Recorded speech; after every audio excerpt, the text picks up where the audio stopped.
This is a hospital in Cambodia. It's only 30 miles from the capital where there are food and medicines. Yet children are still dying here in harrowing circumstances because foreign aid isn't reaching them. There are not enough lorries.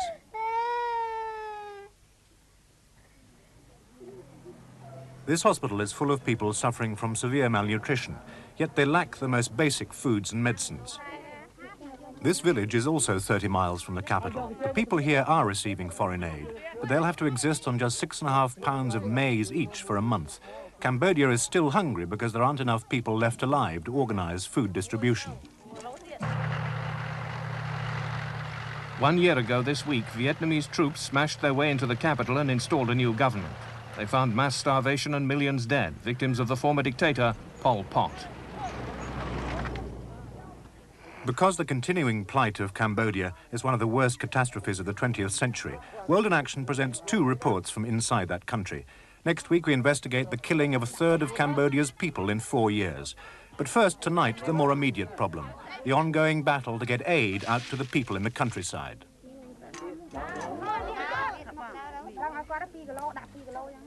Inside Cambodia, the nutritional situation is desperate. I mean, the people do not have enough, don't have sufficient food. When you travel around, you see signs of malnutrition. There's no secret about that. Malcolm Harper leads the Oxfam team in Cambodia. Figures are very difficult to get, but how many people do you think have disappeared or died, been murdered or died of malnutrition? Since 1975? Since 1975. Well, I would think upwards of 2 million. The population in 1975 was estimated at about 7 million, and I would think the population now is somewhere between 4 and 5. And the vast majority of those people were either murdered or died during the Pol Pot era. Coming out of obscurity after 1975, the leader of the Cambodian communists, Pol Pot, started a bizarre experiment which would lead to the death of 1/3 of the population. An admirer of Mao Zedong's agricultural revolution, he emptied the cities and forced everyone to work on the land. Cambodia became one giant labour camp, with the entire population working 16-hour shifts. Many died of exhaustion or starvation. When Vietnamese troops replaced Pol Pot last January, between 2 and 3 million were dead. Among them, by deliberate act of policy, most trained doctors, teachers, engineers and civil servants. In your experience working in aid, have you ever come across a situation like this before? No, I never have. I've never been in a country where the whole of society basically was destroyed and they're having to rebuild from the very basic things upwards, the whole of a society. One has had areas of a country, but never before the whole nation. This is why only tiny amounts of food are reaching villages like this one, Pich Chang Va, today. There are few skilled Cambodians left alive to administer any kind of aid program. They have no food of their own here because the people were evacuated to work in forced labour camps during the 4 years of the Pol Pot government. The survivors who've returned have a desperate struggle to stay alive. Are people hungry in this village? Yes, they're very hungry. They've not yet recovered from the Pol Pot period. When we returned, there was no food and we had to build a new village. Most of the villagers receiving food seem to be single women with children. How many people were killed in this village by the Pol Pot soldiers? 200. 200 people. How did they die? They tied their hands behind their backs and hit them at the back of the head with a stick. The back of the head with stick. Were children killed as well? Yes, a lot of children. This man, who was one of the village leaders, had lost 28 members of his family. Outside the village, we were shown charred bones and the skulls of some of the victims in a burial ground.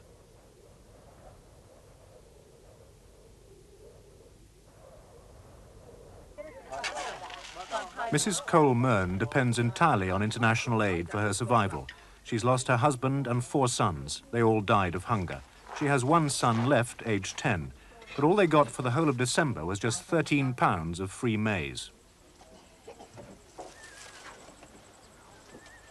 If she didn't have this free food, would she be starving? Yeah. Yeah, she's very hungry and starving. What else does she have to eat? That's 2 roots.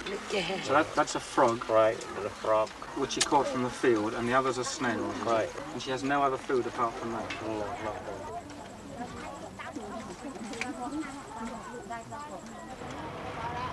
The battle for the country's survival starts here at Kampong Som, Cambodia's only deep-water port, miles away from villages like Pich Chang Va. At first, it was left to the Vietnamese and Russians to feed this communist country. But 3 months ago, after John Pilger's programme Year Zero on ITV and a BBC Blue Peter programme, Western aid poured into these docks. The food is still coming in, but there are massive distribution problems. This ship contains 7,000 tons of UNICEF rice, which is providing the bulk of Western food. Soviet dockers, specially brought in, are having to unload the cargo.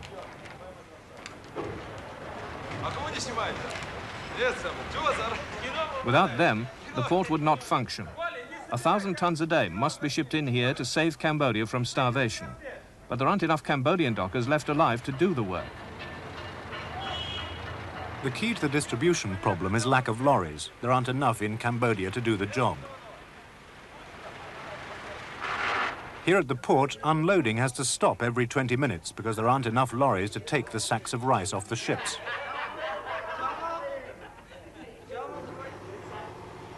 A shortage of lorries to move the food away from the port has produced a huge backlog here.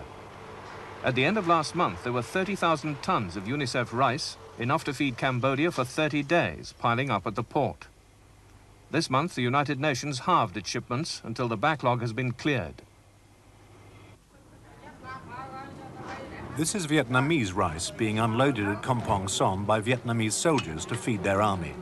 Last month, there were allegations from abroad that the Vietnamese army inside Cambodia was stealing food to feed their troops. But we couldn't find a single British or American aid official in Cambodia who would support these allegations. So far as we could see, Vietnamese rice was being sent into the country to feed Cambodians. The bulk of Cambodia's food must be trucked from the port to the capital, Phnom Penh, 120 miles away. The round trip for the lorries takes 2 days, and the problem is made worse by weakened bridges. It will only take 5-ton trucks. 1,000 tons of food a day must be distributed to prevent Cambodians starving, but that needs at least 800 lorries. So far, only 500 have arrived, provided in the past few weeks by Oxfam, UNICEF and the Soviet Union. Before that, there were none. The Pol Pot government had purposely wrecked all forms of mechanical transport. The lorries available now can take only 500 tons a day from the port to Phnom Penh, half the quantity needed. The foreign aid is brought from the port to these warehouses in Phnom Penh. This is the main distribution point for the daily supplies of food for the whole of the countryside. But there is an administration problem. These warehouses are having to be run by students because there are not enough storemen left alive. With all the lorries being used just getting the food up from the port, there are scarcely any left to move the food out of these warehouses. The figures of aid going out to the countryside show that the Cambodia rescue operation is failing. In November, 16,700 tons came into these warehouses, but only 3,500 tons were distributed, only 1/10 of the survival ration. In December, 13,800 tons came in and 7,500 tons reached the countryside, still only a quarter of the estimated survival quota. Now, these figures are very low. Could they tell me why rice is not leaving these warehouses? The reason so little rice is leaving the warehouse is that we don't have enough lorries. Approximately how many trucks are taking rice from these warehouses to the provinces of Cambodia? We only have 10 trucks to feed the whole of Cambodia from this warehouse. Oxfam, the first Western relief organization into Cambodia and the first to bring in food, sees transport as the new crisis. They're bringing in less bulk food, supplying instead more lorries to help clear the backlog. In general terms, stuff is moving, although the speed with which it's moving is not as fast as one might hope for. We asked Mr. Toom, you know, what is the problem? What is your problem? And his comment was trucks. Although, you know, there's our 50 and there's UNICEF's 50 and there's the hired trucks. I mean, the Russian still, trucks and the now Russian trucks just now come that in. recently arrived, I mean, still they're saying that trucks is a problem.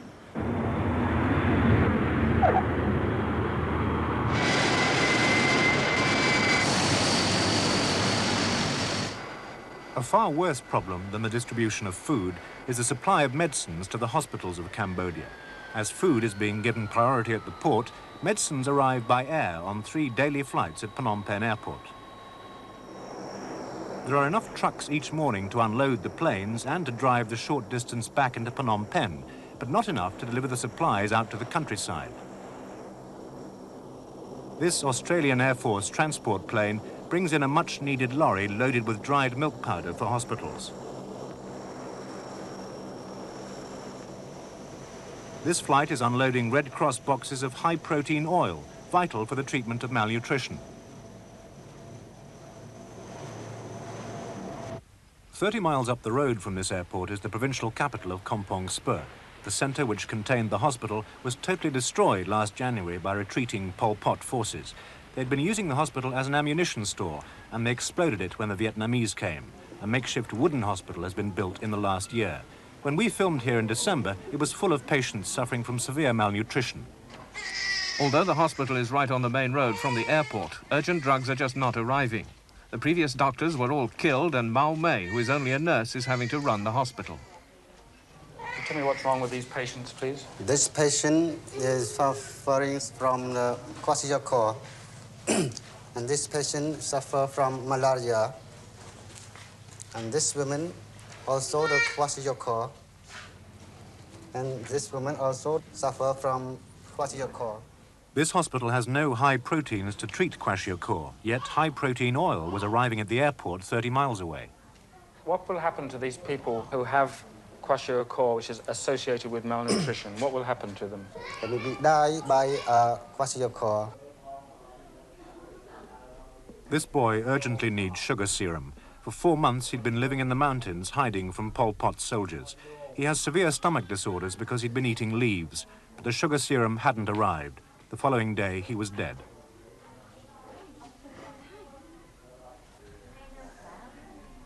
Most of the 400 patients here have diseases related to malnutrition, yet the hospital lacks any kind of drugs to treat them. We like antibiotic, or vitamin, and also serum. The hospital has an even more serious problem. We have no doctor, but only one. He was a student of Faculty of Medicine, 4 years in Faculty of Medicine. So you have no qualified doctors. The best you have is a student doctor. Yes. How many doctors do you require to run this hospital of 400 beds? We need about 15 doctors. This is Cambodia's recurring nightmare. No equipment and no trained people left alive. It's too late to save this young boy. His father brought him in that morning after carrying him for 6 hours. He's suffering from hemorrhagic fever, brain damage associated with malnutrition. He died the next day. The student doctor, Heng Tek, got as far as his 4th year at medical school in 1975. Then he was forced into a work camp by the Pol Pot troops. He only survived by hiding his identity. Partially trained, without textbooks and medicines, he's fighting a losing battle in this hospital. The hospital's nightmare goes on. This man has just been brought in suffering from severe burns after his petrol stove exploded. This patient's got 35% burns. 35%. It's very serious. He may die. If we had a little ointment, we might be able to save him. If there isn't any, the situation's very serious. This is the orphanage at the hospital. There's no medicine here either. The children are surviving because Oxfam and UNICEF have managed to get concentrated milk powder to them. December was the first month that no children died from this ward.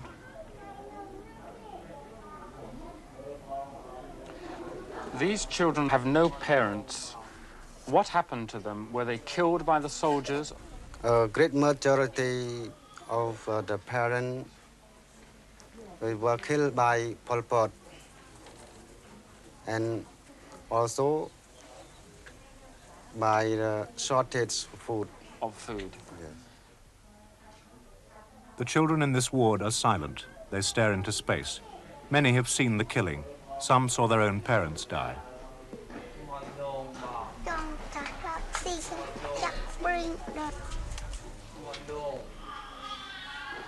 He saw that his father had tied the hand and put the oil and burn his father. His father was burnt Was with burned oil. by Pol Pot soldier. And he actually saw this. What about his mother?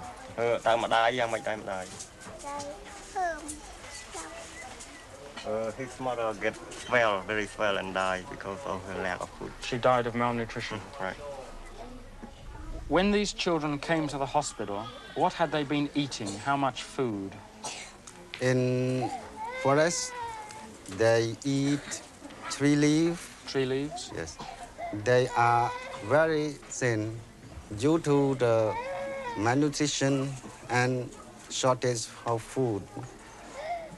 Are these children still liable to die, though? Have you enough food to keep them alive in this hospital?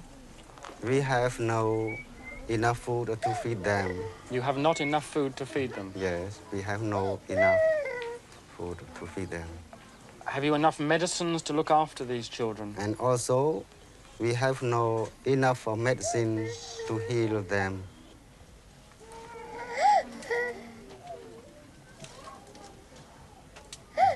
Kompong Spur Hospital is on the main road from the airport, where Cambodia's medicine is arriving.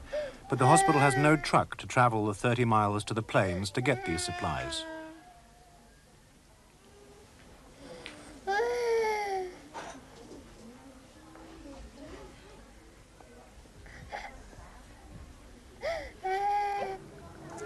There is food and medicine in Phnom Penh, the capital.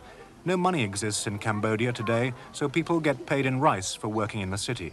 Refugee camps exist by the roadside and in the shattered houses, providing 1 meal a day for orphan children and broken families. Like walking skeletons, 6 orphan boys come into the city to be fed. They've been hiding in the mountains from Pol Pot's troops for 3 months. At the mountain, he eat only the leaf of the tree and the new bamboo. So he's eating leaves off trees and bamboo. Right. And the one next to him? Well, the root of the tree. Root of the trees. Right. Have they had any food to eat today? Not yet. How many people did he lose in his family here? 2 people were killed in his family. Right. And the boy next to him?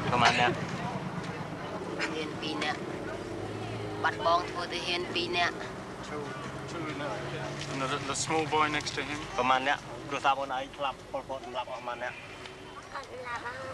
All these boys, including this one, had lost their parents during the Pol Pot regime. At this street refugee camp, the boys will get a bowl of milk as part of the UNICEF program. It's their first food for 2 days. This is the 7th of January hospital, the main hospital in Phnom Penh. There are medicines here, but only 4 Cambodian doctors have survived out of 20. When the hospital opened last March, the mortality rate was 15%. Now drugs have arrived, it's down to 3.3%. Most of the patients, like this baby, suffer from diseases related to malnutrition. This infant has come in with pneumonia. The mother was working on the land. The baby is 15 days old and was brought here this morning. It was too late to save this tiny boy. He died the next day. This child is 6 months old and was brought in with gastroenteritis.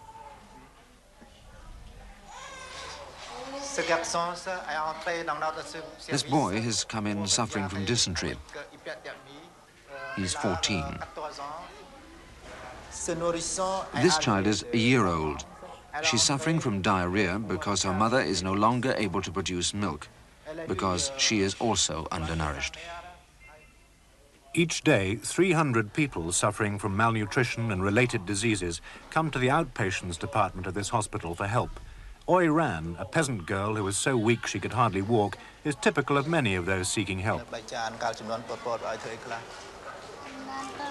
They forced me to carry heavy loads of earth until I lost my energy.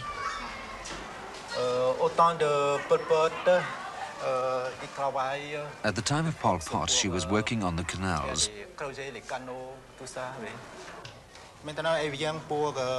She came in with polyarthritis.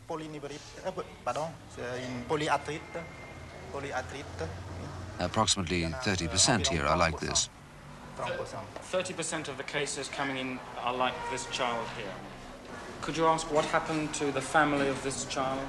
Her parents died at the time of Pol Pot because of malnutrition and illness. Can you tell me how old this child is? She is 20. She's 20 years old? 20 years old. So she's not a child at all, she's an adult. Can you tell me how much this girl weighs? Her weight is 25 kilos. I will show you. So that is 25 kilograms, which is about 55 pounds, which is 4 stone, that this 20-year-old girl weighs.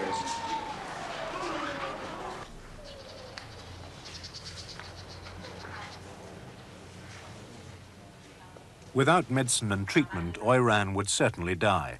But she's one of the lucky ones in Cambodia today. The sugar serum, vital for her survival, has got through to this hospital.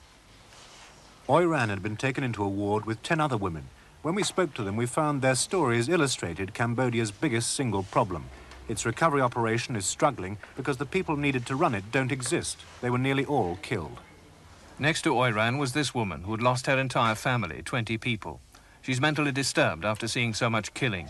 She suffers from malnutrition. This 60-year-old woman was forced to help dig a canal. She suffers from malnutrition, and now she too is alone. This woman is in constant pain as a result of a surgical experiment performed without anesthetic by Pol Pot doctors. 10 of her family were killed. This woman, aged 60, is malnourished and has intestinal parasites. All her family died, 11 people. These two, one with a liver illness, the other with an internal tumor, between them lost 11 people. The whole family of this woman are now dead. She lost 7 relatives. The distress this woman has suffered has left her a mental and physical wreck. Her husband, a doctor, and the rest of her family, 50 people, were all killed. This 62-year-old has a broken back. She had to carry timber on a building site. She's lost 23 people. And the 5 closest members of this woman's family have also been killed. 10 Cambodian women. Together, they've lost 137 people. Even if the West sent more aid or the Russians put into Cambodia half the manpower they've put into the Afghanistan invasion, the country's problems, already staggering, are likely to get worse in 1980. Drying here beside the road is this month's tiny rice harvest, about 15% of normal. Because nothing was planted, there'll be an even smaller wet season harvest in April, about 10%. So from May 1980 right through to next December, Cambodia will again be without food of its own. June, July, August, September of 1980 could be very serious indeed again. Well, there will be no food in Cambodia. So the world is going to have to bring in a minimum of, once again, 1,000 tons a day, 30,000 tons a month during those months. Yes, those are minimum calculations, because the 1,000 tons a day are arrived at on the basis of 2.25 million people, but we have already indications that this figure has gone up to 3 million people who are faced with starvation. Oxfam are trying to get round the transport problem by bringing some food up the Mekong River by barge. Oxfam's Deputy Director, Guy Stringer. We plan to operate about 3 to 4, hopefully 4, every month, up the river, bang into the heart of the country, which overcomes 160 miles of bad road and the use of large numbers of trucks. But the problems are immense. At the present time, there is a small but modest harvest coming in.